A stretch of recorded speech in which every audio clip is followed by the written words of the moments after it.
bantuan bagi pernikahan Shalom kita. sobat, apa kabar?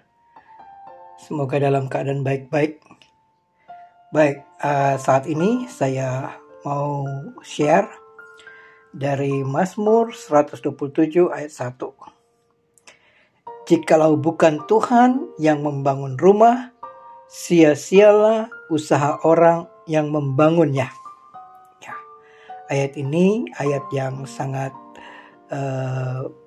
penting buat kami, saya dengan istri ketika menikah. Ayat ini menjadi landasan di mana kami membangun rumah tangga. Dan memang ayat ini seringkali dipakai untuk nasihat-nasihat di dalam pernikahan. Nah, dari ayat ini ada hal yang juga diingatkan bahwa hanya Tuhan yang paling tahu atau lebih tahu banyak tentang pernikahan. Tidak ada yang lebih dari itu. Bahkan orang yang menikah pun juga memulai pernikahan dengan satu rahasia dan bahkan meraba-raba, bisa juga mempunyai semacam rencana, prediksi dan sebagainya, tapi tidak mengetahui dengan lengkap. Hanya Tuhan. Nah, dari bagian firman Tuhan ini setidaknya kita bisa merenungkan.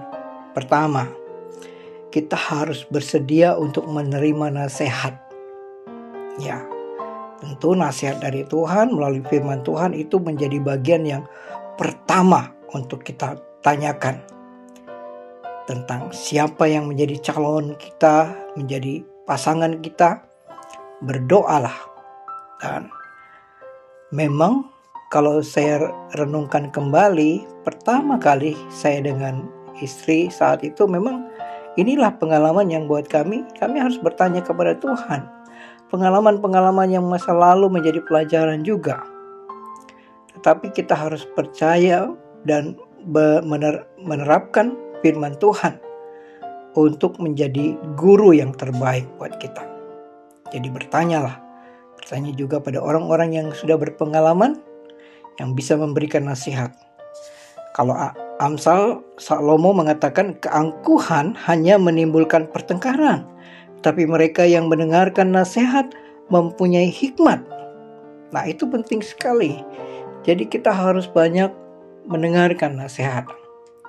Yang kedua, kita juga harus terus mengungkapkan secara jelas bahwa antara diri kita pribadi dengan pasangan kita harus berkomunikasi. Jangan berhenti berbicara.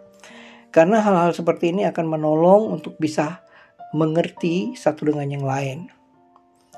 Saya punya tipe agak pendiam, sedangkan istri lebih banyak bicara. Tapi disitulah kami belajar bahwa komunikasi itu penting untuk mengungkapkan tentang apa yang kita inginkan, apa juga yang mau kita bisa diskusikan.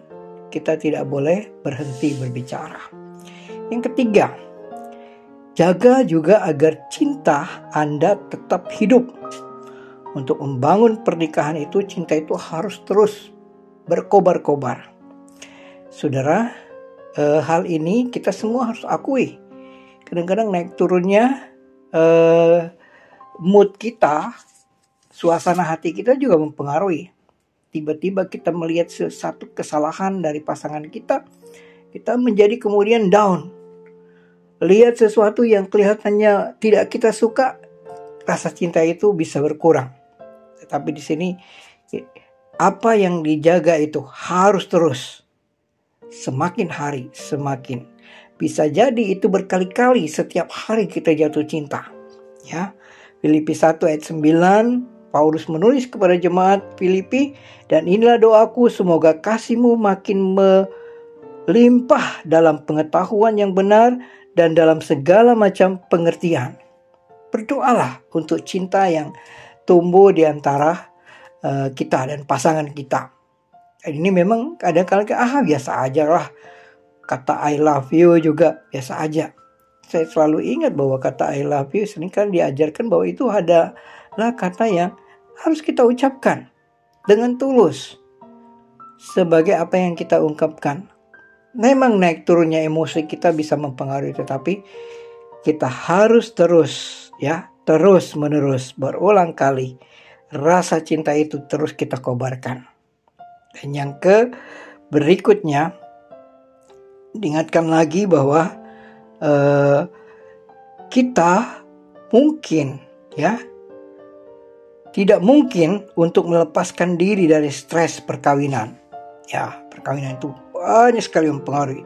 Tetapi Anda dapat mengendalikannya dengan menjadwalkan istirahat dari kesibukan sehari-hari, bisa berjalan bersama, bisa nongkrong, minum kopi, nonton film, dan bahkan mempererat hubungan kembali dan sampaikan kepada anak-anak. Nah, inilah yang bisa saya sharekan, juga berdasarkan renungan yang biasa kami pakai, dan ini memberikan semangat bahwa ada support buat pernikahan Anda, dan itu terus dijaga, ya. Karena kita percaya jikalau bukan Tuhan yang membangun rumah, sia-sialah usaha orang membangunnya. Kita mau menjalankan pernikahan kita, hidup dalam pernikahan kita, di mana Tuhan itu terlibat di dalamnya. Tuhan Yesus memberkati kita semua, memberkati pernikahan saudara sekalian, dan biarlah kasih itu makin melimpah. Dan di dalam hidup kita setiap hari, kita tetap mempraktikkan kasih yang dari Tuhan di dalam pernikahan kita. Tuhan Yesus memberkati. Shalom. Amin.